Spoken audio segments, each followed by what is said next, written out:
Snap gauge. তো গেজের আমাদের মূলত কাজ কি? গেজের কাজ হচ্ছে আমাদের কোনো কিছুকে মেজার করা বা চেক করা। মেজার অর্থাৎ পরিমাপ করা বা চেক করা হচ্ছে গেজের কাজ। সেটা যে কোনো গেজ হতে পারে, কিন্তু আমাদের এটা আছে এখন হাতে স্ন্যাপ গেজ।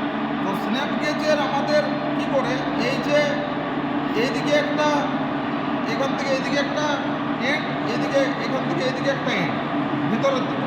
তো এটার মধ্যে আমরা যদি এরকম কোনো একটা অবজেক্টে প্রবেশ করাই, তাহলে কোনো একটা অবজেক্টের লেন্থ অথবা আউটসাইড ডায়ামিটার ওটা মেজার বা চেক করার জন্য আমাদের স্ন্যাপ গেজ ব্যবহার করা হয়। স্ন্যাপ গেজে আমাদের যেমন আমাদের দুটো সাইড থাকে, একটা হচ্ছে গো সাইড, একটা হচ্ছে নো গো সাইড। তো গো সাইডটা কি? গো সাইডটা মানে এইটা এর মধ্যে প্রবেশ করবে, আর নো গো সাইড মানে এই যে আটকে যাচ্ছে, মানে আটকা।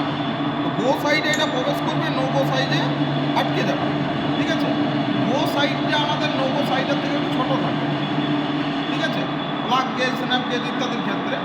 তো আমরা আজকে এই গেজটা সম্পর্কেই বললাম।